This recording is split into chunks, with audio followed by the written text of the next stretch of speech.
What's going on, everyone? Lauren Sisler here with AL.com. Cole Cubelic, three-man front on Jocks Radio, SEC Network, and we are going head-to-head talking Auburn this week, coming off a bye week. They head to Fayetteville, Arkansas for a matchup with the Razorbacks. Coming in right now, they are the 3-score favorite. Let's keep in mind Arkansas has lost 14 SEC matchups in a row. So, Cole, I want to start first before we get into the matchup. Boobie Whitlow out for 4 to 6 weeks. That might have now dropped to 3 to 5 weeks since we've gotten a week into it with an injury. So who in the running back rotation, in your opinion, has the best chance at getting in that rotation and picking up some of that yardage and maybe carrying some of the weight that will be missing with the absence of Boobie Whitlow? You say some of that weight. I think it's going to be a little bit by committee because I don't think Cam Martin can handle 20, 25 carries a game. He's not that kind of a back. I think Harold Joyner is a bigger back that doesn't necessarily provide the kind of explosiveness that Gus Malzahn wants out of his offense. DJ Williams probably the best mix of all.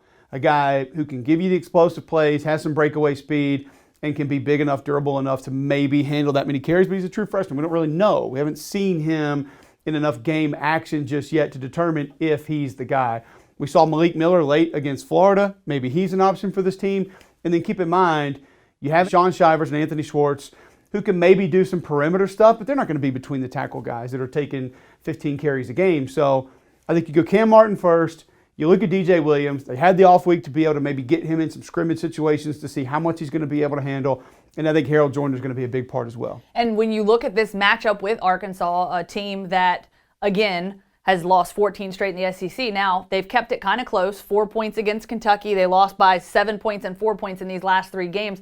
So Chad Morris and company showing some improvement. They're chipping away. But how critical will this matchup be for, I guess, this Auburn team, especially offensively, to kind of go and get some of these guys in the mix? I mean, do you think that's a factor? I think so. I have seen this Arkansas team improve. When you put the film on, you watch them against A&M, you see a young group of receivers that's beginning to figure it out. Rakeem Boyd is a dynamic tailback. Devwah Whaley backs him up. He can be a quality SEC back.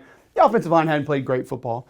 But they got Cheyenne O'Grady back early in the season, and since he's returned, he's somebody that they flex out. They'll line him up next to an offensive tackle. They'll put him in the backfield as an H-back. He does a lot of different things. He blocks well. He catches the ball extremely well. He's their best weapon outside of Rakeem Boyd. But Boyd's been in and out of the lineup, so consistently you don't know how much you're going to be able to rely upon him. He doesn't have over 20 carries in a game this year. So I think you got to mix and match a little bit, and then it comes down to the quarterback situation. And if you're Chad Morris, where do you go? Because Ben Hicks understands the system, can complete the short intermediate routes, but he's not dynamic. He's not pushing the ball down the field for you, which is exactly what Nick Starkel can do. Both add a little bit of mobility, but I actually think that Ben Hicks is going to end up being the guy here because I think that Chad Morris is going to want to get these young receivers confident moving towards the end of the year and obviously going into next year. And Nick Starkel just continues to turn the football over. And you can't have that with a team that struggles to find ways to win games and doesn't necessarily know how to close off opponents.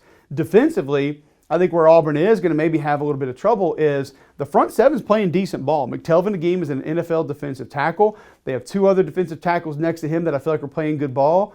You got Scooter Harris and Bumper Pool that are playing good ball at inside linebacker. So the run game may struggle a little bit for Auburn. And like you said, without Boobie Whitlow, that makes us wonder if they're going to be able to get it ramped up early or not. Look for more quarterback runs, maybe some more Joey Gatewood to come in, help offset some of the struggles in the running game. But John Chavis' defense is going to be unorthodox. He's going to give you a lot of looks, and there's not going to be a ton of rhyme or reason as to when or how he gives you those looks. I mean, we had the Kentucky game last week, and he was bare front, traditional odd front, 3-man front. He was an even front. I mean, he did a lot of different things. He went down to an odd defense with a 5-man front. We saw an Okie look from him. So John Chavis is going to do it all. And it's going to be on Bo Nix to figure out what the best play is then for to be in, or look to Gus Malzahn and he'll tell him. And this Auburn offense, if they don't get the run game going, that could complicate things a little bit more. All right, prediction time. I'm going to go Auburn winning this one 38-10. Am I giving them too many points in this? I don't think you're giving them too many points. You think Arkansas? I think it could not absolutely have. Or maybe not that much.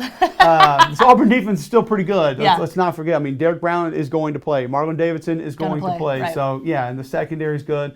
I'm going to go Auburn 42-7. I think that either Rakeem Boyd will bust one off, or you'll get a pass over the top, you'll get a screen that'll bust loose. Arkansas finds a touchdown, but consistently moving the ball. I mean, go back to Kentucky last week.